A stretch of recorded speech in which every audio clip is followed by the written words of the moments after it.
বলি যে এটা আইন শৃঙ্খলার সাথে জড়িত, কিন্তু আমরা মনে করি এটা খুব বড় সমস্যা না, কিন্তু এটাও খুব বড় সমস্যা।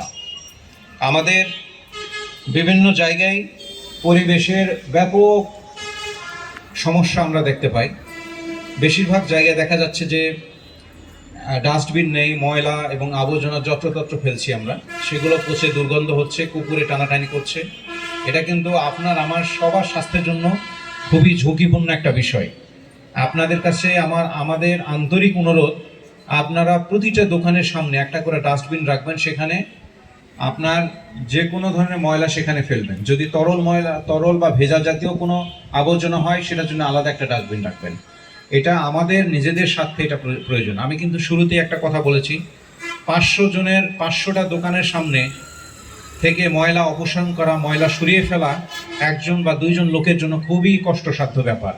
500 জন লোক যদি আমাদের 500টা দোকানের সামনে নিজের দায়িত্বে আমরা যদি এটা সংরক্ষণ করি এবং ময়লাটাকে যথাযথ জায়গায় ফেলি, তাহলে কিন্তু আমাদের এই জিনিসটা পরিষ্কার থাকবে। পরিচ্ছন্নতাই ইমানের অঙ্গ, এটা আমরা বলে থাকি। এটা আমাদের কিন্তু কাজে প্রমাণ করতে হবে। আপনি আদর্শ নাগরিক হলে, আদর্শ ব্যক্তি হলে, আপনার কিন্তু অধিকার আদায়ের সাথে সাথে আপনার কিন্তু দায়িত্ব সম্পর্কে সচেতন হতে হবে। আর একটা গুরুত্বপূর্ণ বিষয়, আমরা প্রায় দেখি যে 40% 60% মোটরসাইকেলের লাইসেন্স থাকে না, ড্রাইভিং লাইসেন্স থাকে না, হেলমেট থাকে না। দয়া করে বিষয়টা গুরুত্বের সাথে আপনারা নেবেন। একজন মোটরসাইকেল কিনেছেন 1 লাখ টাকার বেশি দিয়ে, কিন্তু আপনি একটা ড্রাইভিং লাইসেন্স করতে পারছেন না, আপনি একটা হেলমেট কিনতে পারছেন না। এটা খুবই পরিতাপের বিষয়, এটা আশ্চর্যের বিষয়। সম্ভবত আমরা এই বাংলাদেশের এক প্রথম যেখানে জরিমানা করে মানুষকে সতর্ক করতে হয়। মানুষ এমনি সতর্ক হয় না।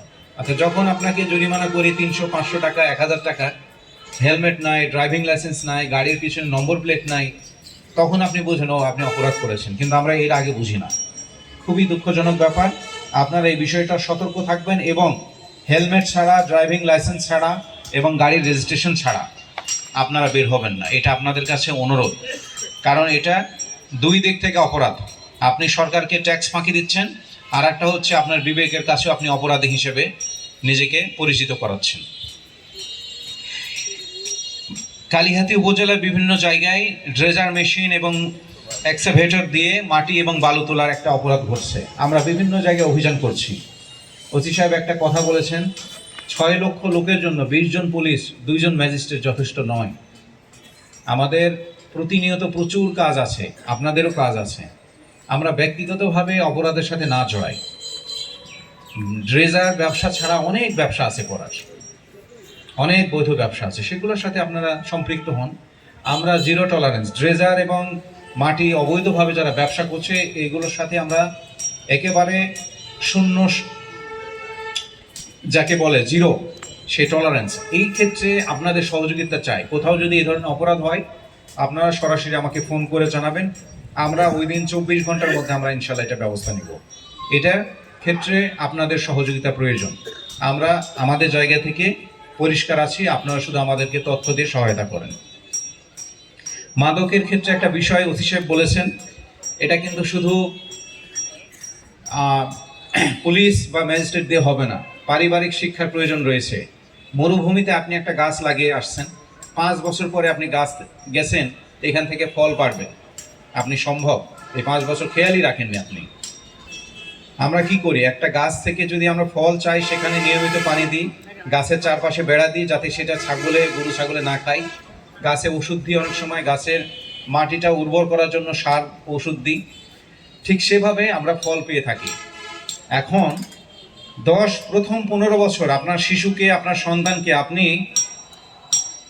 ভদ্রতা, উদারতা, আইন, শালীনতা, ন্যায় অন্যায়, সত্য অসত্যের শিক্ষাটাই আপনি দেননি। আপনি 20 থেকে 25 বছর পরে আপনি আশা করছেন আপনার ছেলে সাংঘাতিক আদর্শবান একজন মানুষ হবে। কখনো সম্ভব না এটা। সন্তানের পালন করার দায়িত্ব শুধু এটা নয় যে সন্তানকে একটা ব্যাগ কিনে দিয়েছেন, কিছু স্কুল থেকে ফ্রি বই দিচ্ছে, 2টা প্রাইভেট টিচার দিয়েছেন, আর তার প্রতি মাসে স্কুলের সেশন ফি দিচ্ছেন। এটা পিতা হিসেবে দায়িত্ব না, এটা আপনার দায়িত্বের 100 ভাগের মনে করেন 0.1%। আর আপনার বেশিরভাগ ক্ষেত্রে দেয়া যায় যে মানুষের সবচাইতে বড় পুঁজি হচ্ছে কি? সন্তান। আপনার 3টা বাড়ি থাকতে পারে, 3টা ব্যবসা প্রতিষ্ঠান থাকতে পারে, কিন্তু আপনার সন্তান মাদকাসক্ত। আপনার সন্তান ক্লাস 10-এ পড়াশোনা করে আর একটা মেয়ের হাত ধরে পালিয়ে গেছে। তো আপনার এই সমস্ত সম্পদ অর্থহীন বলে আপনার কাছে প্রমাণিত হবে, কারণ আপনার জীবনে কোনো সুখ নাই, আপনার জীবনে কোনো সাফল্য নেই। এই জন্যে আপনার উঠতি বয়সের সন্তানদেরকে সঠিক গাইডলাইন দেবেন, যেটাকে আমরা প্যারেন্টিং বলি। এটা না হলে কিন্তু আপনি কখনোই ওই মরুভূমি থেকে 5 বছর আগে লাগিয়ে কোনো গাছ থেকে ফলের আশা করা আর এটা আশা করা এক সমান হয়ে যাবে। আপনারা খেয়াল রাখবেন, বই পুস্তক কিনে দিয়ে, দামি ড্রেস কিনে দিয়ে আপনি চায়ের স্টলে বসলেন, এক হাতে সিগারেট, এক হাতে চা, আর সামনে টিভিতে বিভিন্ন ধরনের অনুষ্ঠান চলছে, এইভাবে দায়িত্ব পালন হবে না। আপনি যখন সচেতন হবেন, আপনার সন্তানরা সচেতন হবেন। সন্তানরা সবচাইতে গুরুত্বপূর্ণ শিক্ষাটা পেয়ে থাকে বাবা এবং মায়ের কাছ থেকে। আপনারা যদি শিক্ষাটা দিতে ব্যর্থ হন, তাহলে 30 বছর বয়সে তার কাছ থেকে আপনি ওই শিক্ষাটা বা সেই যে আচরণটা তার কাছে আপনি কামনা করছেন, সেই আচরণটা পাবেন না। তো